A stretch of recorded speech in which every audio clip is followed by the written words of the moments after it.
Hello guys, welcome to Dynamic Tutorial Services YouTube channel. आज से हम लोग स्टार्ट करने जा रहे हैं कॉस्ट अकाउंटिंग का वीडियो सीरीज, जिसमें कॉस्ट अकाउंटिंग का एक एक चैप्टर को हम लोग सीरियल वाइज डिस्कस करेंगे। ठीक है, ये जो पहला वीडियो है इसमें हम लोग समझेंगे कॉस्ट अकाउंटिंग क्या है और कॉस्ट अकाउंटिंग सिस्टम का जरूरत क्यों पड़ा। जैसे कि आप लोग को पता है कि अकाउंटिंग का मेन 3 ब्रांचेज है। पहला हो गया फाइनेंशियल अकाउंटिंग, दूसरा हो गया कॉस्ट अकाउंटिंग और तीसरा हो गया मैनेजमेंट अकाउंटिंग। अब तक हम लोगों ने जितना भी अकाउंट्स पढ़ा है वो सब फाइनेंशियल अकाउंटिंग का पार्ट था। फाइनेंशियल अकाउंटिंग हम लोग क्या करते हैं, बिजनेस का जितना भी ट्रांजेक्शन है उसको हम लोग जर्नल में रिकॉर्ड करते हैं। जर्नल में रिकॉर्ड करने के बाद लेजर बनाया जाता है। लेजर क्या होता है, each and every particular and parties का सेपरेट सेट ऑफ अकाउंट। हर पार्टी का अलग अलग लेजर मेंटेन करते हैं, जिससे हम लोग का ईयर एंड में हर पार्टी या हर पार्टिकुलर्स का कितना बैलेंस है ये पता चल जाता है। उसके बाद लेजर अकाउंट का अर्थमेटिकल एक्यूरेसी चेक करने के लिए ट्रायल बैलेंस बनाया जाता है। ठीक है, और ट्रायल बैलेंस बनाने के बाद ईयर एंड में at the end of accounting year हम लोग फाइनेंशियल स्टेटमेंट बनाते हैं, जिसका मेन 2 पार्ट है। पहला हो गया इनकम स्टेटमेंट, जिसके अंदर trading and profit and loss account आता है, और दूसरा होता है पोजीशन स्टेटमेंट, जिसको हम लोग बैलेंस शीट भी बोलते हैं। ठीक है, इनकम स्टेटमेंट से ऑपरेटिंग एफिशिएंसी पता चलता है। ऑपरेटिंग एफिशिएंसी का मतलब बिजनेस में प्रॉफिट हो रहा है कि लॉस हो रहा है, ये हम लोग को पता चल जाता है। ठीक है, और पोजीशन स्टेटमेंट मतलब बैलेंस शीट से हम लोग को फाइनेंशियल पोजीशन पता चलता है। फाइनेंशियल पोजीशन का मतलब कंपनी अपना लायबिलिटीज पेड कर पाएगा कि नहीं कर पाएगा, ये हम लोग को पता चल जाता है। ठीक है, लेकिन जो फाइनेंशियल स्टेटमेंट है उसका जो पहला पार्ट है इनकम स्टेटमेंट, इसमें बहुत सारा डिफेक्ट होता है।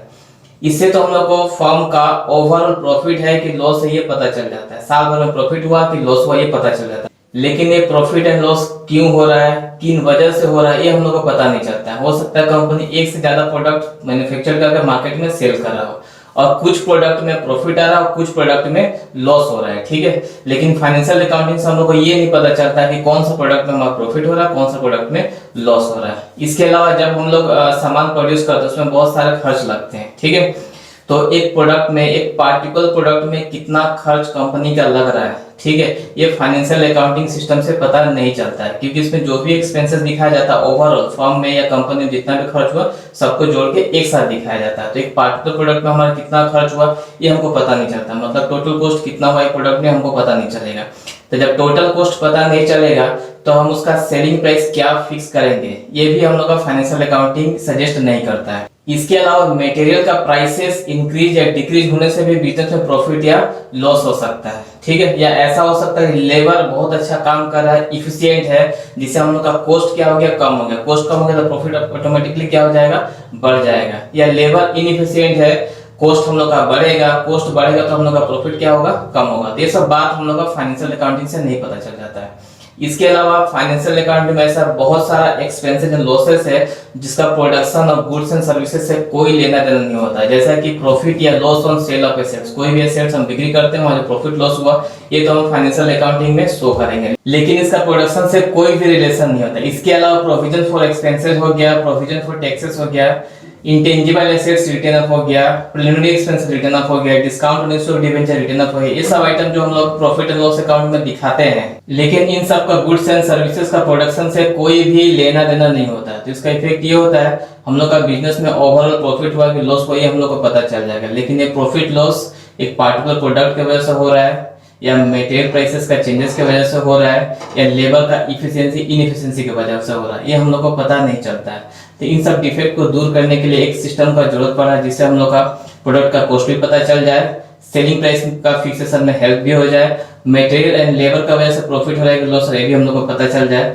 तो उस सिस्टम को हम लोग बोलते हैं कॉस्ट अकाउंटिंग। ठीक है, अब कॉस्ट अकाउंटिंग में 2 टर्म है, एक तो हो गया हम लोग का कॉस्ट और दूसरा हो गया अकाउंटिंग। कॉस्ट का मतलब एक प्रोडक्ट को बनाने में जितना भी खर्च लगेगा उन सब का सम को हम लोग कॉस्ट बोलते हैं। तो प्रोडक्ट बनाने में मेनली हम लोग का 3 तरह का खर्च लगता है। ठीक है, एलिमेंट्स ऑफ कॉस्ट, पहला हो गया मटेरियल्स, दूसरा हो गया लेबर मतलब वर्कर को जो हम लोग पैसा देंगे, और तीसरा हो गया other than material and labour, इन दोनों के अलावा। ठीक है, मटेरियल का फर्दर 2 पार्ट है नेचर के हिसाब से। एक तो हो गया डायरेक्ट मटेरियल। डायरेक्ट मटेरियल मतलब ऐसा मटेरियल जो डायरेक्टली प्रोडक्ट का पार्ट होता है। जैसे हमको ये मार्कर का प्रोडक्शन करना है तो इसमें जो प्लास्टिक लगेगा, इंक लगेगा, वो सब हम लोग का डायरेक्ट मटेरियल हो गया। ठीक है, और दूसरा होता है इनडायरेक्ट मटेरियल। इनडायरेक्ट मटेरियल मतलब ये इस प्रोडक्ट का पार्ट नहीं है, लेकिन प्रोडक्शन के टाइम में मटेरियल यूज हो रहा है। जैसे प्रोडक्शन के टाइम में हम मशीन यूज कर रहे हैं, वहां पे हम लोग को ग्रीस, पेट्रोल, डीजल का जरूरत है, वो सब हमारा इनडायरेक्ट मटेरियल हो गया। ठीक है। लेबर, लेबर भी दो होता है, डायरेक्ट और इनडायरेक्ट। डायरेक्ट लेबर का मतलब वो लेबर जो डायरेक्टली इन्वॉल्व है इस प्रोडक्ट को बनाने में, उसको जो पैसा देंगे वो हमारा डायरेक्ट लेबर होगा।